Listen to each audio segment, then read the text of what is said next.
অবশেষে অনেক যদি কিন্তু হিসেব মিলিয়ে বাংলাদেশ তো সুপার ফোরে উঠেই গেছে এবং এশিয়া কাপের এই পুরো টুর্নামেন্টটি কভার করতে সংযুক্ত আরব আমিরাতে আছেন আমাদের সহকর্মী রঞ্জন শান্ত। সরাসরি যেতে চাই তার কাছে। রঞ্জন, বাংলাদেশ দলের অনুশীলন শুরু হওয়ার কথা রয়েছে ৮টা থেকে, তারা কি সবাই উপস্থিত আছেন এই প্র্যাকটিস সেশনে? আর শ্রীলঙ্কার বিপক্ষে কাল সুপার ফোরের ম্যাচে বাড়তি কোনো পরিকল্পনা কি আছে টাইগারদের, জানাবেন।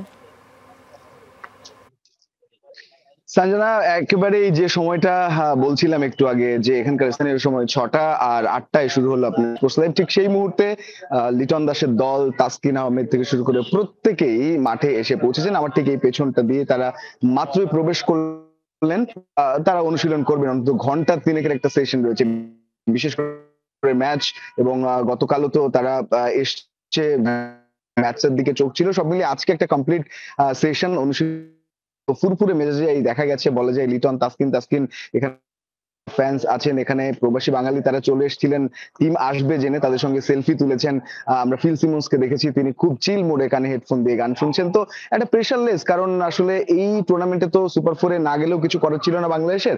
শ্রীলঙ্কা সেই কাজটা করে দিয়েছে, সুতরাং এখন আর হারানোর কিছু নেই।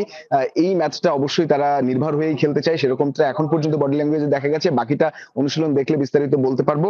এই হচ্ছে একটা ব্যাপার। আর সব মিলিয়ে আসলে পরিকল্পনা যদি বলেন, তাহলে একটা পরিবর্তনের জায়গা নিয়ে কথা হচ্ছে, সেটা আসতেই পারে। কারণ একজন বোলার কম নিয়ে খেলেছিল বলা যায় বাংলাদেশ, সে কারণে পার্ট টাইমারদের বেশ কিছু রান খরচ করতে হয়েছিল শেষ ম্যাচটাতে। তো সেই জায়গা থেকে একটা পরিবর্তন আসলেও আসতে পারে।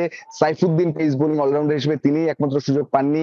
স্কোয়াডে যে ১৬ জনের স্কোয়াড, তার মধ্যে ঘুরে ফিরে সবাই সুযোগ পেয়েছেন, তাকে এখন পর্যন্ত জায়গা দেওয়া হয়নি। কাউকে জায়গা ছাড়তে হতে পারে, সোহান কিংবা হৃদয় কোনো একজন ঢুকতে পারেন, যে কোনো একটা পরিবর্তন অন্তত কিন্তু নাসুম, তাসকিন তারা হয়তো থাকবেন। অর্থাৎ গত ম্যাচে যে ৪টা পরিবর্তন করেছিল একাদশে বাংলাদেশ, সেখান থেকে হয়তো ৩ স্টে করতে পারেন সঞ্জনা।